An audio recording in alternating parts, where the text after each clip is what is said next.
Saudi Arabia and OPEC reveal surprise oil production cut. White House insists cuts aren't advisable right now. On Sunday, Saudi Arabia and several major oil producers announced their plan to cut oil production by 1.15 million barrels per day, starting in May and continuing until the end of 2023. According to the Saudi Energy Ministry, the move was coordinated with some members of the Organization of the Petroleum Exporting Countries, OPEC, and non-OPEC members as a precautionary measure to stabilize the oil market. This weekend, sided with other oil-producing countries to significantly cut production. Less oil on the market means the cost of a barrel goes up. Oil prices inevitably trickle down to gas prices, and that cost is rising again after falling from highs this summer. According to AAA, the national average for a gallon of regular was $3.92 on Wednesday. That's up 9 cents from a week ago. The Biden administration called the move by OPEC to reduce oil output by 2 million barrels a day short-sighted and said it directly benefits Russia and Vladimir Putin. In an interview with CNN, President Biden confirmed the U.S. will reevaluate its relationship with Saudi Arabia. Do you think it's time for the U.S. to rethink its relationship with Saudi Arabia? Yes, I am in the process when this House and Senate gets back. They're going to have to. There's going to be some consequences for what they've done with Russia. What kind of consequences? Menendez says suspend all arms sales. Is that something you'd consider? I'm not going to get into what I'd consider and what I have in mind, but there will be consequences. CBS News Chief White House Correspondent Nancy Cordes joins us now. She's traveling with the president in Marina del Rey, California. Nancy, the president said in that interview he's not going to get into what the consequences might be, but what consequences might he be thinking about?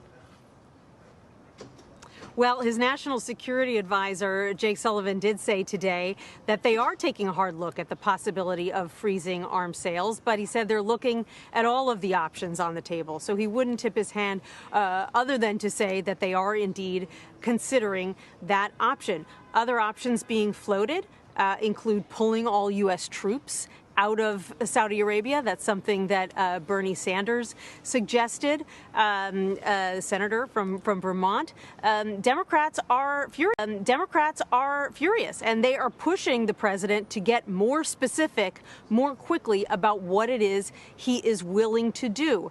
White House officials and a lot of Democrats on Capitol Hill view this, John, as a betrayal of sorts, because White House officials spent weeks lobbying Saudi Arabia and the other OPEC Plus nations not to cut oil production. The president himself even went to Saudi Arabia this summer to try to kickstart this relationship with the Saudis. And now they feel as though the rug has been pulled out from under them at a time when, global oil supply is at risk. They think that this is going to help Russia, that it is going to boost Russian oil revenue at a key time. And so that's why you've got the president making these very vague threats, saying there's going to be some kind of consequence. The problem is that all of these consequences have some downsides for the U.S. as well. And I want to get to those downsides in a minute, Nancy, but to the extent that one can ever tell, how do they view it at the White House? That the president's outreach to Mohammed bin Salman was a gambit that wasn't likely to do well, but was worth trying? Or was it one they really thought might work and they're really surprised? What's their assessment of his outreach that at least in this respect, doesn't look like it paid off? You know, they always argued that the president's decision to visit Saudi Arabia was not going to involve a direct push for the Saudis to pump more oil. I have to say that was an argument that didn't gain a lot of traction among the press. Most reporters assumed that the president wouldn't be making a trip like that, particularly at this time in the midst of Russia's invasion of Ukraine, if he didn't want to try to ensure that some of the largest oil-producing nations supply if necessary. So they argue that that this was a necessary trip, that Saudi Arabia is a strategic partner in the region. In fact, some might argue the second most strategic partner in the Middle East after Israel, because the Red Sea is protected in large part by Saudi Arabia. Half of the world's oil travels through the Red Sea.